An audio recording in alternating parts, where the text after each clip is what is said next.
வணக்கம். புன்னகை 24/7 நேர்காணலுக்கு உங்களை வரவேற்கிறோம். இன்று நம்முடன் உரையாட இருப்பவர் மூத்த பத்திரிகையாளர் தமிழா பாண்டியன் அவர்கள். வணக்கம் சார். வணக்கம். தமிழக அரசியல் தேர்தல் சூடு பிடிக்க ஆரம்பிச்சிருச்சு. ஒரு பக்கம் திமுக கூட்டணி, இன்னொரு பக்கம் அதிமுக கூட்டணி கிட்டத்தட்ட செட்டில் ஆயிடுச்சு. இப்போ வெளியில் இருக்கக்கூடிய இரண்டு கட்சிகள், முக்கியமா சீமான் கட்சி, விஜய் கட்சி பற்றிய நிறைய கேள்விகள் இருக்கு. இதுல குறிப்பா சீமான் சமீபத்தில் சொன்ன ஒரு விஷயம், ரெண்டு விஷயங்கள். ஒண்ணு எனக்கு துணை முதல்வர் ஆஃபர் வந்துச்சுன்னு சொல்றாரு. இன்னொரு விஷயம், இதுவரை சிவன் ஆட்டத்தை பார்த்திருப்பீங்க, இனி சீமான் ஆட்டத்தை பார்க்க போறீங்கன்னு சொல்றாரு. இதெல்லாம் ஒரு சின்ன இண்டிகேஷனா சீமானுடைய இந்த 26 தேர்தல் பாத்திரம் எப்படி இருக்கும்னு நினைக்கிறீங்க? அந்த துணை முதலமைச்சர் ஆஃபரு விஜயிடமிருந்து தான் வந்தது, எடப்பாடியிடமிருந்து வரல. விஜயும் சீமானும் நேரடியாக சந்தித்து பேசினார்கள். தன்னை முதலமைச்சர் வேட்பாளராக விஜய் அதற்கு ஆதரவு தர சொல்லி சீமானிடம் ஆதரவு கேட்டார். இப்போ விஜயுடைய கணக்கு எப்படின்னா, தனக்கு 20% வாக்கு தன்னிடம் இருக்கிறது. ஏன்னா ஒரு கோடி புதிய வாக்காளர் இளைஞர்கள், அவர்கள் தேர்தல் ஆணையத்தில் முதல் முறையை வாக்கு போடுகிற, இரண்டாவது முறை வாக்கு போடுகிற வாக்காளர்கள் 1.5 கோடி பேர் இருக்காங்க. 1 கோடி இளைஞர்கள் 30-35 வயது ஆன திமுக அதிமுகவை கொள்கை ரீதியாக ஈர்க்க முடியாத நிலையில் இந்த 1.5 கோடி வாக்கு தனக்கு அப்படியே விழுகும். 6.5 கோடி வாக்காளர்கள் தமிழ்நாட்டில் இருக்காங்க. தேர்தல் ஆணையம் இப்போ அவருடைய கணக்கு புள்ளி வரப்படி, அப்போ அதில் 1 கோடி வாக்கு போட்டால ஏறக்குறைய 20% வந்துடுது. இப்போ அவருக்கு வெற்றி பெறுவதற்கு எவ்வளோ வேணும்னா, இன்னும் ஒரு 6-7% இருந்தால் போதும்னு நினைக்கிறேன். ஏன்னா திமுக அதிமுக நிரந்தர வாக்கு வங்கி 20 தான். கூட்டணி கட்சிகள் பலம் பிளஸ் முஸ்லீம், கிறித்துவ, படித்த தலித் வாக்கு வங்கி பிஜேபிக்கு எதிராக தான் விழுகும். இந்த வாக்கு நமக்கு, முஸ்லீம் வாக்கு நமக்கு வந்துடும். இது ஒரு 5% பிரிக்க முடியும். அப்போ 20, சீமானது ஒரு 7, 27, 5, 32 வந்தா நம்ம கிட்டத்தட்ட ஆட்சிக்கு அதிகாரத்துக்கு நெருங்கிடலாம். இதுதான் சீமானுடைய வாக்கு வங்கி. முக்கியமாக விஜய் ஆலோசனை செய்ததுதான் காரணம். ஸோ ஆஃபர் விஜய்கிட்ட தான் வந்தது. எடப்பாடி ஆஃபரே கொடுக்கல. எடப்பாடியிடம் இவர்கள் தொடர்பே இல்லை. வேலுமணி தேர்தல் பணம் கொடுப்பார், கோடிகளை கொடுப்பார். ஆனா எடப்பாடியை பொறுத்த வரைக்கும் எப்படியாவது விஜய் அந்த கூட்டணிகளை கொண்டு தரணும், இப்படித்தான் எடப்பாடி விரும்புகிறார். இப்போ அதான் விரும்புறார். 500 கோடி ஆஃபர், 25 சீட் ஆஃபர் சீமானுக்கு தரப்பட்டதா ஒரு தகவல் உலவுது. இல்ல உழவுது, சீமான் பல தகவல்களை உழவு விட்டுருக்காரு. மோடிகிட்ட அப்பாயின்மெண்ட் கேட்டிருக்காரு, ஒரு தகவல் உழவுது. மோடிகிட்ட அப்பாயின்மெண்ட் கேட்டாருன்னா அப்போ பிஜேபி அதிமுக கூட்டணியில் இணைவதற்கான முன்முயற்சியான கூட எடுத்துக்கலாம். இப்படி பல விஷயம் இருக்கு. ஆனால் சீமானை பொறுத்த வரைக்கும் அக்டோபர் 27க்கு முன்பு சீமானுக்கு டிமாண்ட் இருந்தது. விஜய் கட்சி விக்கிரவாண்டி கூட்டம் போடுவதற்கு முன்பு, கூட்டம் போட்ட பிறகு அந்த டிமாண்டு சீமானுக்கு இல்லாம போச்சு. ஏன்னா அங்க கூடிய கூட்டம், வந்த ஆட்கள், இப்ப சீமானே காசு கொடுத்தா கூட்டம் சேர்த்த வேண்டிய நிலைமையில் இருக்காரு. குடிசையாவிலே கோவைக்கு கொங்கு மண்டலத்துக்கு விரைந்து வான்னு சொல்றாருல, மே 18ல. அந்த மே 18ல கண்டிப்பாக பணம் கொடுத்துதான் கூட்டம் சேர்த்த வேண்டிய நிலைமை இருக்கே தவிர, சீமானுக்கு அப்படி ஒன்றும் தமிழ் தேசிய எழுச்சி இல்லை. தமிழ் தேசிய எழுச்சி பிஜேபியிட மண்டிக்கிட்டு கிடக்குங்கிறத அவர் சொல்லாம சொல்லிட்டார். தமிழ்நாட்டை பொறுத்த வரைக்கும் பெரியார் இயக்கங்களை விமர்சனம் செய்வதற்காக உருவாக்கப்பட்ட அரசியல் தான் தமிழ் தேசிய அரசியல். பெரியார விமர்சனம் பண்ண வேண்டிய வேலை யாருடைய வேலைன்னா பிஜேபியினுடைய வேலை. பிஜேபி வேலையை சீமான் செய்யறாரு, மறைமுகமா செய்யறாரு. இந்த சந்தேகம் இருந்தது. ஈரோடு கிழக்கு இடைத்தேர்தலில் முழுசா எக்ஸ்போஸ் ஆகிப்போச்சு. சீமா பிஜேபியுடைய பி டீம். பெரியாரை பேசுவதனால் அவர் மீது இருக்கிற அந்த ஃபுரா வழக்கு, அந்நிய செலாவணி மோசடி வழக்கு சீமான் மீது தலைக்கு மேல கத்தி தொங்குது. ஈழத்தமிழர்கள் வெளிநாடுகளிலிருந்து கொடுக்கப்பட்ட பணம் எல்லாமே ஹவாலாவில் கொடுக்கப்பட்டது. இப்ப சீமானுடைய வசதி வாழ்க்கை என்பது இப்ப கோடிகள் இல்லாம வாழ முடியாது. அப்ப அவர் குடியிருக்கிற வீடு, அந்த பண்ணை வீடு 25 கோடி ரூபாய்க்கு விலைக்கு வாங்கியிருக்காரு. 7க்கு மேற்பட்ட வெளிநாட்டு இறக்குமதி செய்யப்பட்ட கார்கள் இருக்கு. அவருடைய லைஃப் ஸ்டைல். அப்புறம் 15 வேலையாட்கள், 20 பவுன்சர். ஒரு ஆளுக்கு குறைந்தபட்சம் ஒரு 50,000 ரூபாய் சம்பளம் கொடுத்து ஆகணும். இப்போ 35 பேருக்கு 50,000 போட்டா எனக்கு ஒரு 20 லட்சம் ரூபா. அவருடைய வாழ்க்கைக்கு ஒரு 20 லட்சம் ரூபா தேவை. அப்ப மாசம் 40-50 லட்சம் ரூபா எடப்பாடியை போல லைஃப் ஸ்டைலுக்கு வந்துட்டார். அப்ப இந்த படம்லாம் ஏது? விஜயை போல, விஜய் எங்க போனாலும் சார்ட்டர் ஃபிளைட் தான் போறாரு. இப்ப இதே போல லைஃப் ஸ்டைலுக்கு சீமான் வந்துட்டாருன்னா இந்த படம் எங்கிருந்து வருது, யாரு கொடுக்குறாங்க, இந்த புள்ளி விவரங்கள் பூரா டெல்லிக்கு தெரியும். பெரிய எதிர்ப்புடைய அடிப்படையை தான் சொல்ல இதான் காரணம். வேற என்ன காரணம்? பெரியார் எதிர்ப்பை ஈரோடு தேர்தலுக்கு அப்புறம் கொஞ்சம் குறைச்சிட்டாரோ இல்ல, அதாவது அந்த நேரத்துல சீமான் விமர்சனம் பண்ண வேண்டிய தேவை இருந்து அடையாளம் காட்டிட்டார். இப்ப நானும் அங்க போய் பை எலெக்ஷன் தேர்தல் நின்னேன், ஈரோடு எலெக்ஷன் தேர்தல்.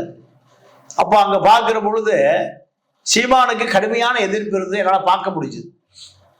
ஆனா இந்த திராவிட இயக்கம் சொல்லுகிற அதிமுக திமுக முழுமையா அதை செய்யல. அதனுடைய விளைவுதான் சீமா ஒரு தமிழ் தேசிய சக்தியாக அறியப்படுகிறார். இந்த தமிழ் தேசிய அடையாளம் வேறு யாராவது செய்தால் அந்த கூட்டம் அப்படியே அங்க போயிடும். வேறு வழி இல்லாமல் சீமானிடம் அந்த கூட்டம் இருக்கு. சீமானை விட சரியாக யாராவது தமிழ் தேசிய அரசியல் செய்தால் அந்த கூட்டம் அப்படியே அங்க மாறிடும். இப்போ கூட மே 18ங்கிறது தமிழ்நாட்டில் ஒரு உணர்ச்சிகரமான நாள்.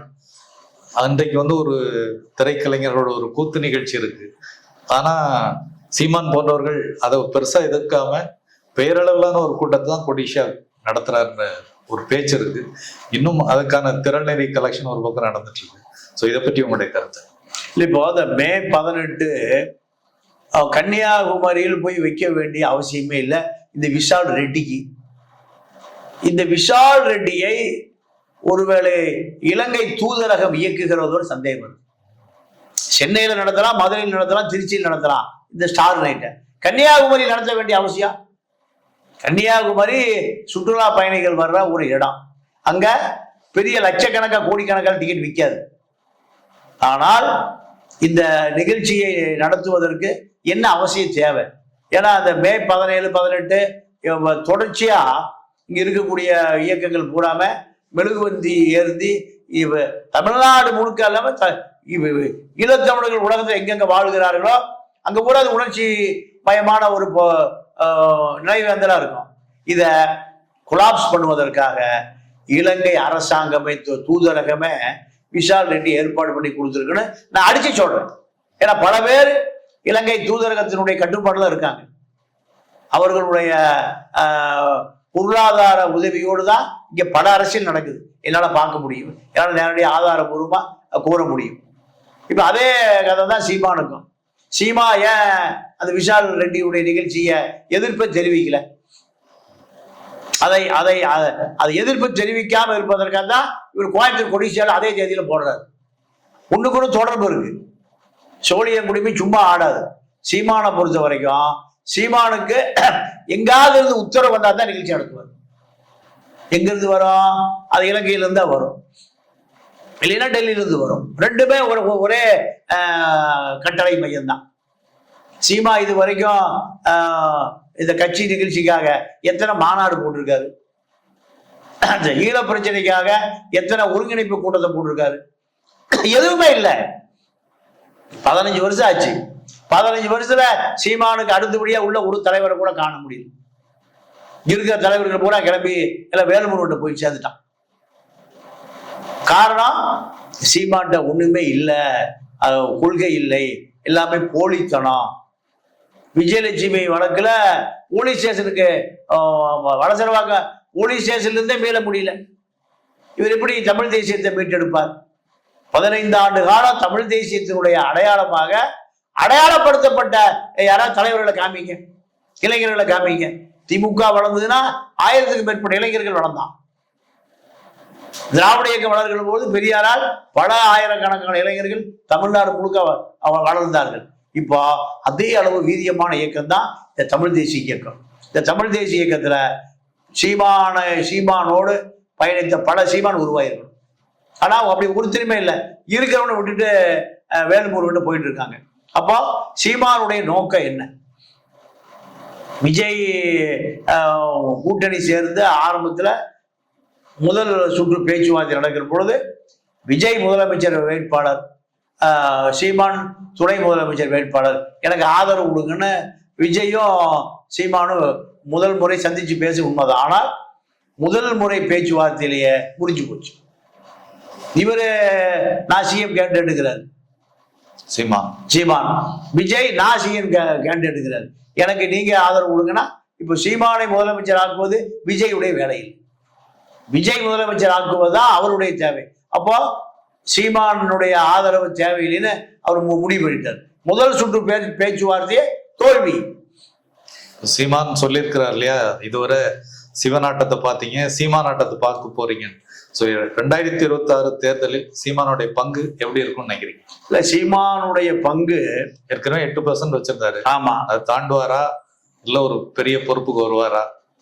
இல்ல, இப்ப அந்த 8% கண்டிப்பாக தக்க வைக்க முடியும், அதுல ஒரு மாற்று கருத்து இல்லை.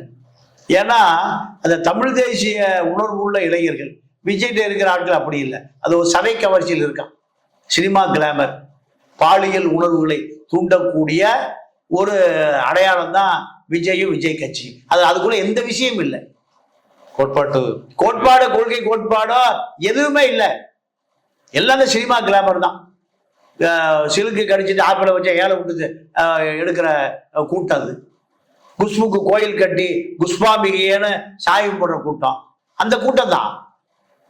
அதே போல எம்ஜிஆர் சோடா குடிச்சிட்டு வச்சுட்டு போயிட்டாரு திண்டுக்கல்ல, அண்டாவில் கலைக்கு சீத்தமா குடிச்ச கூட்டம். அதே கூட தான் விஜய் பின்னாடி இருக்கு. கொள்கை ரீதியாக தந்தை பெரியார் உருவாக்கி வைத்திருந்த கூட்டத்தை போல ஏறக்குறைய ஒரு அரை நூற்றாண்டு காலமாக, பெரியார் 70கள் இறங்குறாரு, அது ஒரு 30-55 வருஷமா சித்தாந்த ரீதியாக யாருமே இந்த மக்களை திரட்டக்கூடிய சக்தி யாருக்குமே இல்லை. சீமானுக்கு ஈழ பிரச்சனை திராவிட இயக்கங்கள் துரோகம் பண்ணுது ஒரே காரணத்தினால சீமானை தேடி பிடிச்சி தலைவராக்குனாங்க. பல சக்திகள் உருவாக்குனாங்க. சீமா ஒண்ணு உருவாக்குற அந்த நாம் தமிழர் பல பேர் உருவாக்கிட்டு பல விட்டுட்டு போயிட்டான். சீமான் அதை அறுவடை பண்ணி 1000 கோடி ரூபாய் சேர்த்துக்கிட்டார். பண்ணை வீடு, இறக்குமதி செய்யப்பட்ட 5-6 வெளிநாட்டு கார், எப்பவுமே 20 பவுன்சர், 15 வேலைக்காரன். இதான் சீமானுடைய லைஃப் ஸ்டைலு. எப்படி வந்தார் சீமான்? அப்போ இந்த தமிழ் தேசியம் சீமானை ஒரு 1000 கோடிக்கு சொந்தக்காரனா மாத்திருக்கு. வெளிநாடுகள்ல இருந்து கொடுக்கப்பட்ட அந்த நிதிகள் பூராம நீங்க ஹவாலாவா வந்த பணம் தான், எதுவுமே சட்டபூர்வமா வரல. அப்போ இது மத்திய அரசாங்கத்தினுடைய கிடுக்கி பிடியில சீமான் இருக்கிறார். ரகசியமா பிஜேபி சீமானை பயன்படுத்துறாங்க. கூட்டணி சேருவாரா? இல்ல, இப்போ பிஜேபி என்ன கணக்கு இருக்குன்னா, விஜயை மட்டும் சேர்த்தா போதும், சீமானை நீங்க பிஜேபி தேவைப்படுகிற போது பயன்படுத்துகிற ஒரு சக்தியா வச்சுக்கலான்னு நினைக்கிறாங்க. இல்ல விஜயை நியூட்ரலா வச்சுக்கலாமா, சீமானை சேர்த்துலாமா? 2 கால்குலேஷன் போதும். 2 கால்குலேஷன். விஜய நியூட்ரலா வச்சா திமுக ஓட்ட பிரிப்பாரா? சீமானை சேர்த்துட்டா ஒரு 7% வருமா? இப்படி ஆர்எஸ்எஸ் 4 வகையான உளவு பிரிவு வச்சிருக்கான். இன்னும் ஆர்எஸ்எஸ் அதுக்குள்ள ஒரு இன்டெலிஜென்ஸ் டிபார்ட்மெண்ட் இருக்கு. பிஜேபியில மத்திய அரசாங்க ஐபி இருக்கு. பிரைவேட் டெடெக்டிவ் ஏஜென்சி வச்சு அவர் சர்வே எடுக்கிறான். உள்துறை அமித்ஷா அவர் ஒரு ஆட்கள் தொடர்புகளை வச்சு அவர் ஒரு சர்வே எடுக்கிறார். இந்த 4ம் விஜய வெளியில் வச்சிருந்தா நமக்கு நல்லதா இல்லை உள்ள கொண்டு வரலாமா? விஜயில தப்பவே முடியாது. பிஜேபியினுடைய கிடுக்கு பிடியில தப்பவே முடியாது. அப்போ சீமான் ஏற்கனவே பிஜேபி வலையில தான் இருக்காரு. குருமூர்த்தி தான் அவருக்கு ஆலோசகர். குருமூர்த்தியை வானலாவ புகழ்றாரு. அப்போ குருமூர்த்தி வழிகாட்டுதல் படிதான் இப்போ நாம் தமிழர் போயிட்டு இருக்கு. இந்த நாம் தமிழர் இயக்கம் சொரணையுள்ள இளைஞர்கள் குருமூர்த்தி தான் இதுக்கு வழிகாட்டுறாரு தெரிஞ்சா அவன் வெளியேறிடும். பல பேர் இப்போ வேல்முருகிட்ட வெளியேறிட்டு இருக்காங்க. ஆனா வாக்காளர்கள் மத்தியில் இந்த விஷயம் தெரியுமா? வாக்கு போடுகிற இளைஞர்களுக்கு இந்த விஷயம் தெரியுமா? அவனுக்கு அரசியலே தெரியாம தான் இருக்கான். இந்த திமுக அதிமுக எதிர்ப்பு நான் பல இளைஞர்களை சந்திக்கிறேன். அவனுக்கு சீமானை பத்தி கொள்கை கோட்பாடோ ஒன்றும் தெரியல. திமுக அதிமுக பிடிக்கல, அதனால புது சக்தி சீமா. இப்போ அதை விட புது சக்தி விஜய் வந்துட்டார், அவருக்கு ஓட்டு போட போறோம். இப்படித்தான் தமிழ்நாட்டு அரசியல் ஓடிட்டு. விஜய் சீமான் 2 பேருமே பிஜேபியோட கிடுக்குப்பிடியில் இருக்கிறாங்கன்ற தகவலை சொல்லியிருக்கிறீங்க. வரும் நாட்களில் என்ன நடக்கிறது என்று பார்ப்போம். தகவல்களுக்கு மிக்க நன்றி. வணக்கம் சார். நன்றி, வணக்கம்.